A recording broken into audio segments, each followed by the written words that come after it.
राजस्थान की सियासत में आज सबसे बड़ा सवाल यही है, कांग्रेस का असली रक्षक कौन और भक्षक कौन। एक तरफ सचिन पायलट है जिन्होंने पार्टी को जमीन से उठाकर सत्ता तक पहुंचाया, और दूसरी तरफ है गोविंद सिंह डोटासरा जिन पर आरोपों के बादल छाए रहते हैं। तो चलिए इस पूरे किस्से को विस्तार से समझते हैं।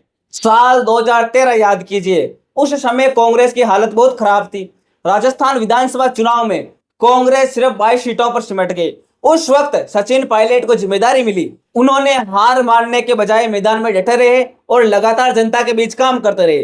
पायलट ने युवाओं को जोड़ा, किसानों की आवाज उठाई, बेरोजगारी पर सवाल किए। उनकी मेहनत का नतीजा ये हुआ कि 2018 में कांग्रेस ने 100 सीटें जीतकर शानदार वापसी की। टोंक से पायलट ने 54,000 से अधिक वोटों से बड़ी जीत हासिल की। सिर्फ जीते ही नहीं, उन्होंने गुज्जर, जाट और दलित वोटरों को भी कांग्रेस की तरफ मोड़ दिया। सवाल ये है, जिस शख्स ने कांग्रेस को सत्ता दिलाई उसे क्यों आज दरकिनार किया जा रहा है। कांग्रेस ने उन्हें राजस्थान की राजनीति से थोड़ा दूर कर दिया, छत्तीसगढ़ और दिल्ली की जिम्मेदारी सौंप दी।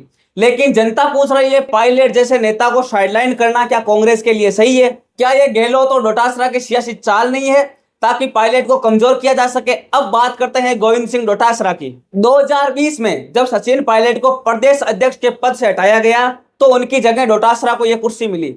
लेकिन डोटासरा का नाम हमेशा विवादों से जुड़ता रहा।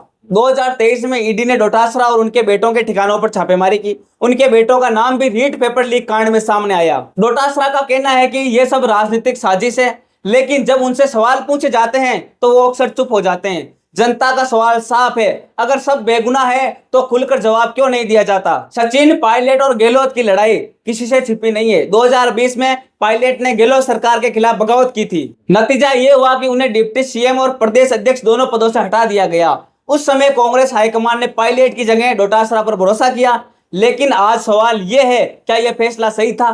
क्योंकि एक तरफ मेहनती नेता पायलट को किनारे कर दिया गया और दूसरी तरफ आरोपों से घिरे डोटासरा को आगे बढ़ाया गया।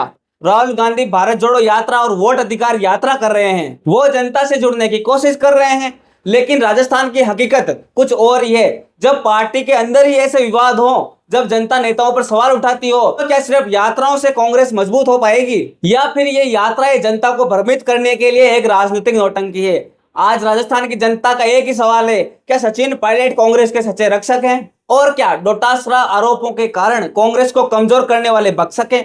कांग्रेस का भविष्य इस सवाल के जवाब पर टिका हुआ है। अगर पार्टी मेहनती और ईमानदार नेताओं को किनारे करेगी तो जनता का भरोसा कैसे जीतेगी? तो दोस्तों, ये थी राजस्थान कांग्रेस की कहानी। एक तरफ मेहनत और संघर्ष करने वाला नेता और दूसरी तरफ आरोपों से घिरा नेता। अब फैसला आपके हाथ में। आप बताइए, कांग्रेस का असली रक्षक कौन है और भक्षक कौन है? कमेंट बॉक्स में अपनी राय जरूर लिखिएगा। तब तक देखते रहिए भारत प्रेस।